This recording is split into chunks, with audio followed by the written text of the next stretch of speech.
तो shark tank के episode 2 में पहला पिच है वेरी मच इंडियन का। ये very much India Yeola best startup है जो कि स्थित है नासिक में, और ये मैन्युफैक्चर करते हैं पैटर्नी। और ये पैटर्नी की एवरेज टिकट साइज है 10,000 रुपए, मतलब इनके पास एक पैटर्नी 10,000 रुपए की मिलती है। और ये जो सारे पैटर्नी मैन्युफैक्चर होते हैं ये हैंडमेड होते हैं, मतलब ये पूरा आर्टिजन प्रोसेस होता है। और इनके हिसाब से एक साड़ी को इनको 2 महीने से लेके कम से कम 1.5 साल भी लग सकता है। तो ये प्रोडक्ट काफी ज्यादा अनऑर्गेनाइज मार्केट के अंदर सेल होता है, और अभी इसी प्रॉब्लम को सॉल्व करने के लिए वेरी मच इंडिया ने एक इनिशिएटिव लिया है, ब्रांड रजिस्टर किया है, और ये अभी अनऑर्गेनाइज्ड मार्केट को ऑर्गेनाइज करके बेचते हैं ये पैटर्नी साड़ी। एंड ये एपिसोड के अंदर काफी सारे इंटरेस्टिंग चीजें हुई, जैसे कि अमन ने अपने हाथ में चेक रोटेट कर रहा था, फिर बाद में अमन के हाथ में उसकी स्मार्ट वॉच थी, फिर दूसरी बात ऐसी कि नमिता को ये साड़ी पहनाई गई, इसके पीछे साइंस क्या है। फिर जैसे ही ये पिच स्टार्ट होता है मुझे ये पता चल चुका था कि इसके अंदर शार्क शायद ही इन्वेस्ट करेंगे, क्योंकि इसके पीछे एक बड़ा रीजन है। अगर आपको ये सारी बातें जाननी तो ये रिव्यू पूरा देखो। सो अभी इस पिच के अंदर बिजनेस से ज्यादा मुझे ज्यादा इंटरेस्टिंग ये लगा कि ये सारे शख्स का मूवमेंट कैसा था, और ये पिच के अंदर ऐसे कई सारे की मूवमेंट्स थे जब साइकोलॉजी को मैनिपुलेट किया गया। तो सबसे पहली बात, जब प्रोडक्ट को टेस्ट करने की बारी आई उस वक्त प्रोडक्ट को बस दिखाया नहीं, प्रोडक्ट को पहनाया गया।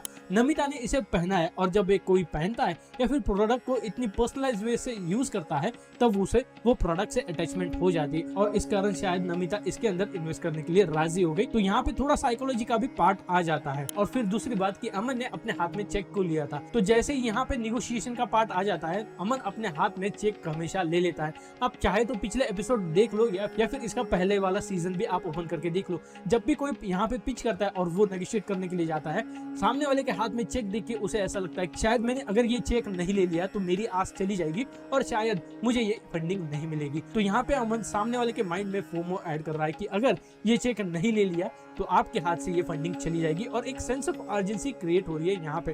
फिर उसके बाद में अमन के हाथ में कभी भी आप देखो वॉच एक तो दूसरे हाथ में या फिर आगे है, तो इस वाले पर्टिकुलर एपिसोड में वॉच उसके आगे थी। इसका मतलब ये हुआ ये एक मार्केटिंग स्ट्रेटेजी, और बहुत सारे ऑडियंस का ध्यान जाता है ऐसी ऑफ चीजों के ऊपर, क्योंकि हमेशा जब रिस्ट वॉच हमारे हाथ में होती है तब बहुत सारे लोगों का वहां पे ध्यान नहीं जाता, लेकिन जब भी वॉच आगे आ जाती तो बहुत सारे लोगों का, और इनफैक्ट आपका शायद ध्यान वहां पे गया हो, और इस हिसाब से आपके बैक ऑफ द माइंड में ये आया हो कि हाँ ये घड़ी कौन सी है, या फिर मुझे एक घड़ी लेनी है। तो अगर आपके साथ ऐसा हुआ है, ये वीडियो को अभी के अभी लाइक करो और मुझे कमेंट सेक्शन में बताओ। और अभी बढ़ते हैं नेक्स्ट टॉपिक के ऊपर। तो इस स्पीच के अंदर काफी सारे टेक्निकल टर्म देखे गए, जैसे कि कैटेगरी मार्केटिंग। तो अभी ये कैटेगरी मार्केटिंग होती है। कैटेगरी मार्केटिंग मतलब आप प्रोडक्ट को मार्केट मत करो, आप पर्टिकुलर कैटेगरी को मार्केट करो। जैसे कि पैटर्नी, बनारसी साड़ी काफी सारे लोगों को पता है इंडिया के अंदर, लेकिन पैटर्नी साड़ी बहुत सारे लोगों को नहीं पता। तो पैटर्नी को मार्केट करो, और पैटर्नी के अंदर बस एक ही ब्रांड है, और जब लोगों को पैटर्नी की याद आई तब लोगों को आपके ब्रांड की याद आएगी, जैसे कि वेरी मच इंडियन। और जैसे ये पिच स्टार्ट हो जाता है मुझे ये पता था कि काफी सारे शख्स इसके अंदर इन्वेस्ट नहीं करेंगे, क्योंकि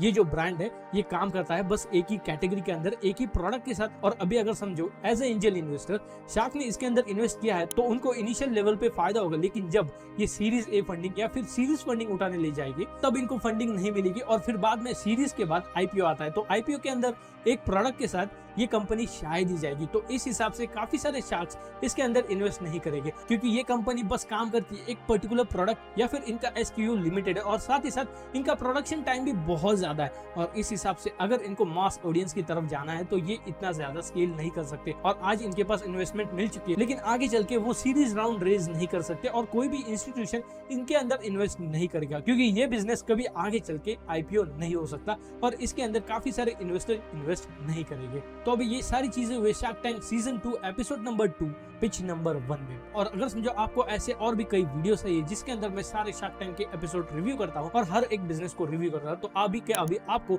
ये वीडियो को लाइक करना पड़ेगा और कमेंट कीजिए कि आपको ये रिव्यू कैसा लगा। और साथ ही साथ अगर आपको ऐसे और भी कंटेंट चाहिए तो जरूर हमें सब्सक्राइब कर लेना।